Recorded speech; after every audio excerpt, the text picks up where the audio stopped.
कलयुग के 4 चरण हैं। जब चौथा चरण आएगा तो मनुष्य के लिए अन्न नहीं होगा। तो यहाँ पर पांडवों ने पूरे जगत के लिए कल्याण के लिए अन्न और धन रखा हुआ है। इतनी संपदा रखी, इतना अन्न रखा हुआ है कि जगत का भला होगा। इतना धन रखा हुआ है। यहाँ 1.25 लाख शिवलिंग पांडवों द्वारा स्थापित हुए हैं और 4 युग के यहाँ शिवलिंग है, ज्योतिर्लिंग। सत्युग से पांडवों को जलाने के लिए लाक्षागृह बनाया और विदुर जी ने यहाँ से सुरंग बनाई। आप लोग आइए इधर। सबसे पहले आप सभी को मेरा प्यार भरा नमस्ते। मेरा नाम है बबीता नेगी और स्वागत है आपका देवभूमि उत्तराखंड के लाखा मंडल से। तो दोस्तों आज हम पहुंच गए हैं लाखा मंडल और आप लोगों को दिखाते हैं कि कैसा है यहाँ पे। तो बने रहें और आनंद लें वीडियो का। और पीछे से दादी भी। अब बहुत धूप लग गई है यार, यहाँ कल से तो मौसम इतना साथ दे रहा था, बहुत ही अच्छा मौसम था। हाँ, और आज ना मौसम थोड़ा अब कड़क धूप लग गई है। खैर अभी लग रही है हमको धूप, अभी निकल रहे हैं। प्यारा सा फूल है।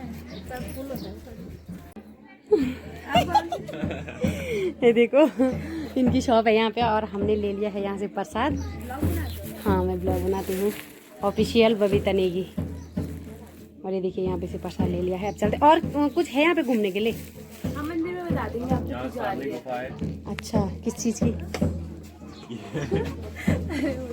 अरे आपको मंदिर में दोस्तों ये देखिए प्रसाद भी ले लिया है और अब चढ़ते हैं सीढ़ियाँ। तो ऊपर पे अंकल जी हैं, उनसे पूछते हैं कि क्या क्या है यहाँ पे घूमने के लिए। दादी को यहाँ पे देखो, दादी लुढ़क गई।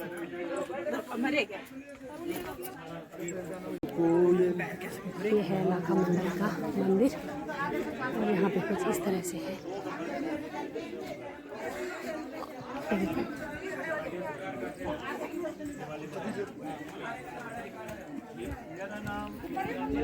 ये है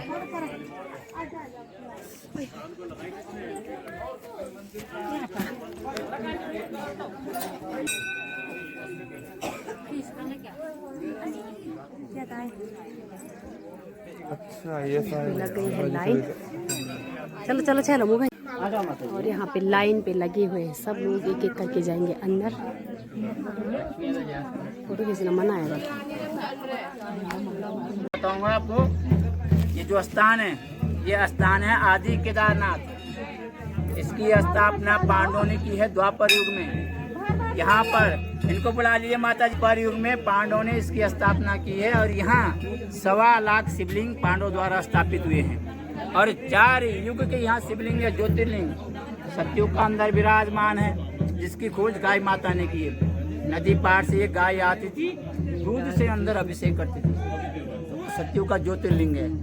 भगवान राम जी के समय का जो त्रेतायुग का ज्योतिर्लिंग है, भगवान राम जी ने रामेश्वर में विराजमान किया जब लंका के लिए पुल बांधा था।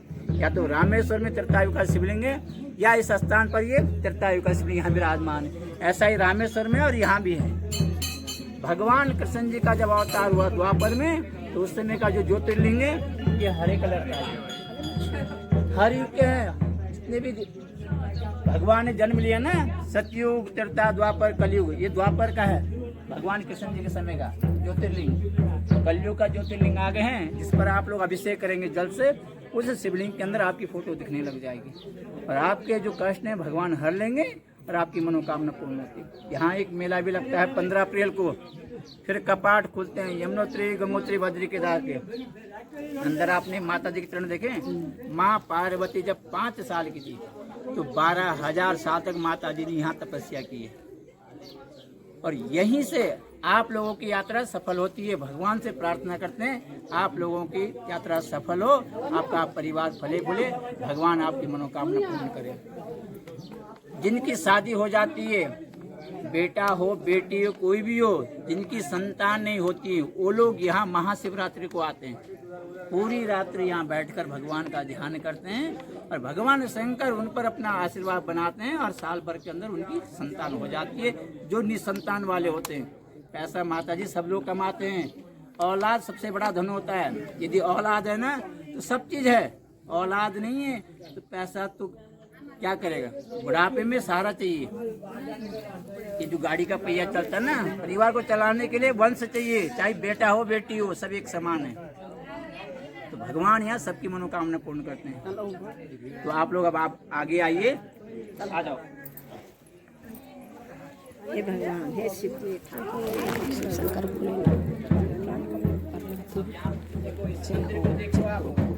पांडवों ने इस मंदिर को एक रात में बनाया। ये आदि केदारनाथ है, 5,500 साल पुराना ये शंकर जी का मंदिर है। और जिस गाय ने खोज की उस गाय के खुर के निशान इस मंदिर पर विराजमान है। ये देखो, दिख रहे हैं आपको? ऊपर भी देखिए, गाय दिख रहे हैं आपको खुर के निशान पूरे मंदिर। ऐसा ही मंदिर आपको केदारनाथ में विराजमान मिलेगा। ये आदि केदार है, वो केदार है। पहले पांडवों ने यहाँ भगवान शिव की स्थापना की, फिर केदारनाथ में। अब लोग आप आगे आइए।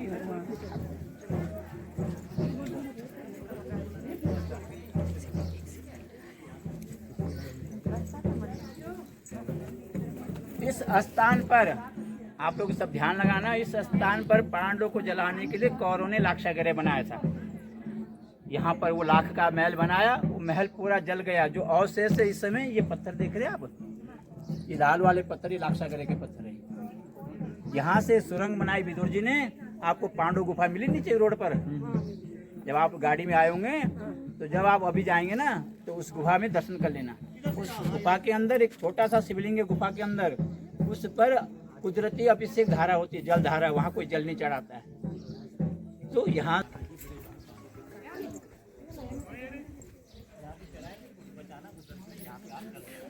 गर्म भी हो रहा है ना जी।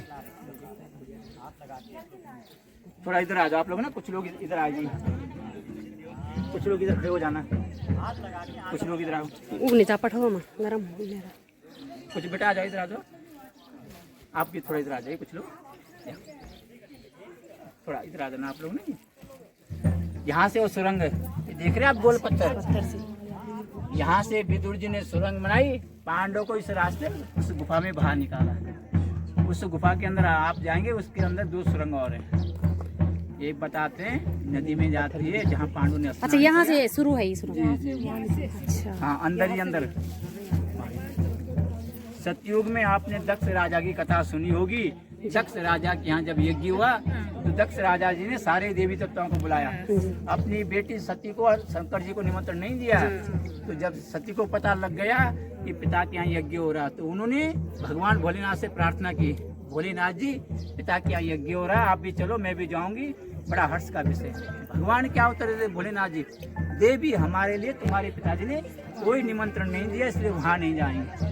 तो जब सती माता अकेले वहाँ जाती है, तो वहाँ उसका अपमान होता है। बेटी जब मायके आती ना जी, माता जी बड़ी खुश हो जाती है। वहाँ उसका अगर अपमान हो जाता है तो बहुत दुख होता है। तो माता सती को इतना बुरा लगा, मेरे माता पिता मेरे से नाराज हैं, शायद इनको मेरा आना यहाँ पसंद नहीं हुआ। तो जो यज्ञ हुआ उनके पिता का, उसमें कूद के भस्म हो जाती है। शंकर जी को जब पता लगता है, उन्होंने अपनी जटा खींची और ये 2 वीरभद्र तैयार किए, जिन्होंने दक्ष राजा का यज्ञ विध्वंस किया था। दोनों सतयुग में वीरभद्र, भगवान राम जी का जब अवतार हुआ त्रेता युग में, तब ये दोनों नल और नील बनते हैं, जिन्होंने लंका के लिए पुल बांधा था। द्वापर में कृष्ण जी के द्वारपाल बनते हैं। इस कलयुग में ये देव बन जाते हैं। ये दानव है, इनके कंकाल है मस्तक पर, देखो देख रहे, खोपड़ी है, कंकाल है। यहाँ से सुरंग है जी, वो पांडवों को जो बचाया ना विदुर जी ने, यहाँ से सुरंग है वो। इस लाखा मंडल में थोड़ा ध्यान लगाना, जो हमारे 24 गांव आते हैं, 24 गांव के अंतर्गत जो भी व्यक्ति मरता था, उस मृतक आदमी को यहाँ रखा जाता था। फिर पंडित जी गंगा यमुना जल लाकर, जैसे जल का छेड़ा मारा, वो प्राणी 2 पल के लिए यहाँ जीवित होता था। फिर पंडित जी के हाथों उसकी पितृ पूजा होती थी, तब उसे वैकुंठ की प्राप्ति होती थी। यहाँ आने से आपके जो पूर्वज हैं, वो चाहे किसी भी अवस्था में गुजरे होंगे, उनको वैकुंठ की प्राप्ति होती है। जो लोग यहाँ दर्शन करते हैं, और आप लोगों की यहाँ मनोकामना पूर्ण होती है। पांडवों को लगता है पितृदोष, तो भगवान उनसे बहुत दूर भागते हैं, शंकर भगवान जी। फिर भगवान कृष्ण जी ने कहा उनको, धर्मराज जी आप शंकर की स्थापना करो, तभी तुम्हारा जो है पितृदोष से मुक्ति होगी, फिर शंकर जी दर्शन देंगे। तो यहाँ पांडवों ने भगवान शंकर की स्थापना की। परिसर में आप देखेंगे अभी, तो यहाँ शिवलिंग ही शिवलिंग आपको मिलेंगे। अंदर आपने मूर्ति देखी, भगवान शंकर की ज़्यादा मूर्ति है। ये मंदिर बना है, और 5 भाई यहाँ विराजमान होंगे, 5 पांडव हैं। तो यहीं से आप लोगों के पितरों का उद्धार होता है, और आपकी यात्रा मंगलमय होती है। तो आप लोग सब यहाँ आएंगे, एक फोटो सबका इस जगह लिया जाएगा। तो आप सब बच्चे लोग आगे हो जाएंगे और जो अन्य देवताओं की पूरी करना शंकर जी आगे आ जाओ। थोड़ा ध्यान लगाना आप लोग नाच में। ये जो ये है ना जी शिवलिंग जी, ये धर्मराज युधिष्ठिर जी, ये शंकर भगवान जी नहीं है। अच्छा। ये धर्मराज हैं जिन्होंने ये मंदिर बनाया। ये अर्जुन रूप में विराजमान है, वो भीम रूप में है, वो सदैव हैं, नकुल हैं, ये 5 पांडव हैं। जिस प्रकार पांडवों ने इस मंदिर को बनाया एक रात में, उसी प्रकार पांडव इसको भी एक रात में बना रहे थे। रात खुल जाती है तो ये मंदिर अधूरा रह जाता है और पांडव इसको ऐसे छोड़ के चले जाते हैं। कलयुग के 4 चरण हैं। जब चौथा चरण आएगा तो मनुष्य के लिए अन्न नहीं होगा। तो यहाँ पर पांडवों ने पूरे जगत के लिए, कल्याण के लिए अन्न और धन रखा हुआ है। इतनी संपदा रखी, इतना अन्न रखा हुआ है कि जगत का भला होगा। इतना धन रखा हुआ है कि जिसकी कोई सीमा नहीं है। तो यहाँ पांडवों ने अन्न और धन रखा हुआ है। तो आप लोगों की सबकी फोटो यहाँ पर ले जाएगी। आप मुझे एक मोबाइल दे दो और आप सब यहाँ जय जयकार करेंगे। तो यहाँ पे फिलहाल तो परिक्रमा चल रही है और इसकी ना पूरी तरह से परिक्रमा नहीं होती है जैसे शंकर भगवान की होती है, वैसे यहाँ पे से आधे से इधर आ जाना पड़ता है यहाँ पे। और ये देखिए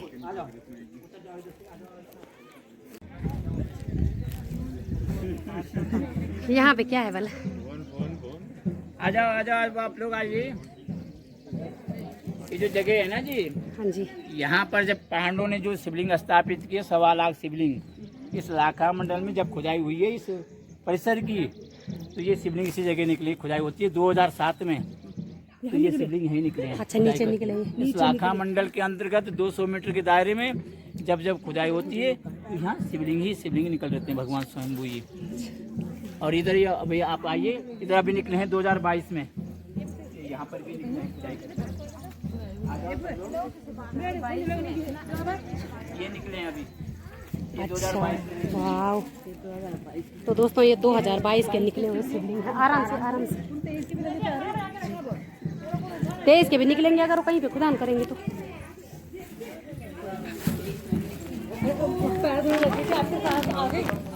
आपको पैर धोने लगे थे विराट तो आ गया।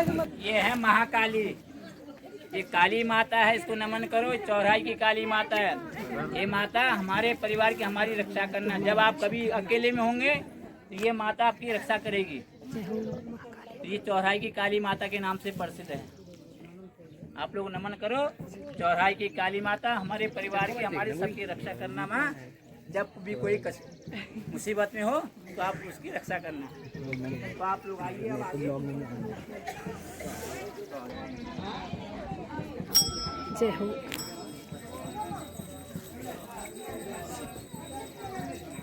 ये है महाकाली।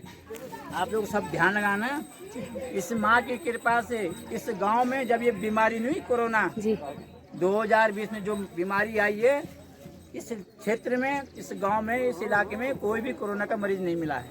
अच्छा, इतनी बड़ी कृपा इस माता की। ये महाकाली है, शीतला माता के नाम से प्रसिद्ध है। आप लोग नमन करो। हे माता, जब जब ऐसी महामारी फैलती है तो आप माँ हमारे परिवार की, हमारी सबकी रक्षा करना माँ, और सबके ऊपर अपनी कृपा बनाना। ये चौराई की काली माता है और महाकाली के नाम से ये प्रसिद्ध है। ये शीतला माता देवी हैं। नमन करो। और आप लोग आगे थोड़ा रुक जाइए, आप लोग ना थोड़ा सा। तो दोस्तों यहाँ पे इस तरह से रुक जाओ।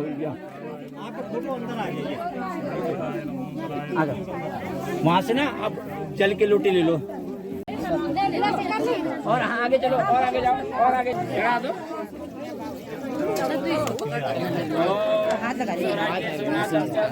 मल्लिकार्जुनम उज्जैनम महाकाल ममकाल ममलेश्वरम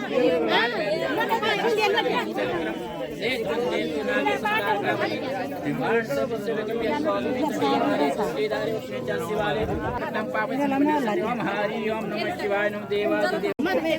थोड़ा भीड़ कम हो जाती, साथ में फोटो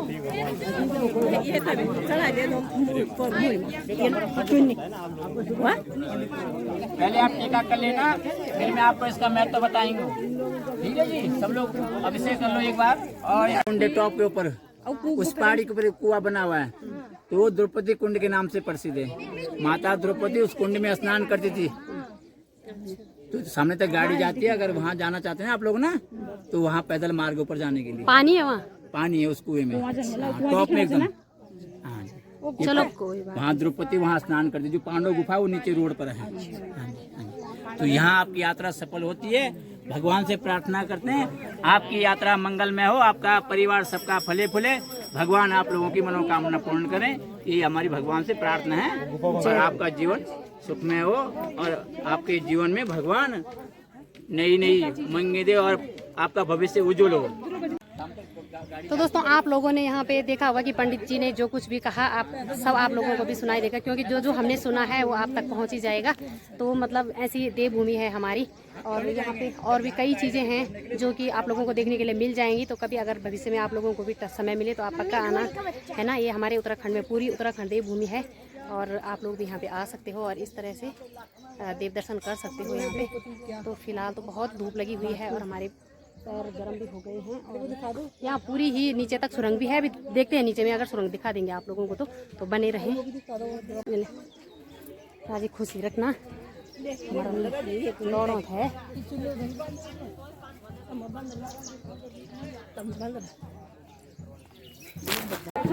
तो दोस्तों, ये 2022 में ये वाले शिवलिंग यहाँ पे खुदाई के दौरान निकले। आप लोगों ने सुना होगा, जो पंडित जी ने आप लोगों को बताया। तो ये है यहाँ पे देवभूमि, और ये पहले निकले थे। तो ये सारे ये खाई कहीं इसके YouTube में सब्सक्राइबर है कितने? 2 लाख। हाँ, सच्ची? 1 लाख मेरे भी कर दे। 1 लाख मेरे भी कर दे यार। इधर पार्सल कर दे भाई, रुको, वीडियो ऑन नहीं हुई। लो मेरी पर ऑफ है, ये लो।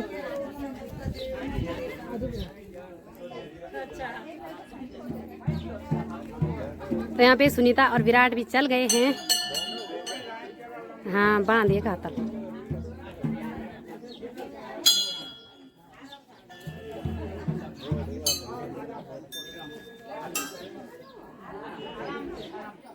तो ये है लाखा मंडल, कौरव पांडव का मंदिर।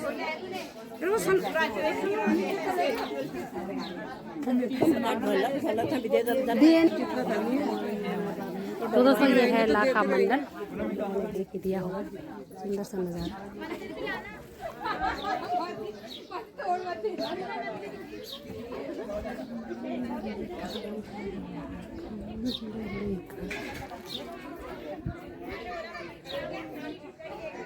लाखा मंडल का सुंदर सा नजारा कुछ इस तरह।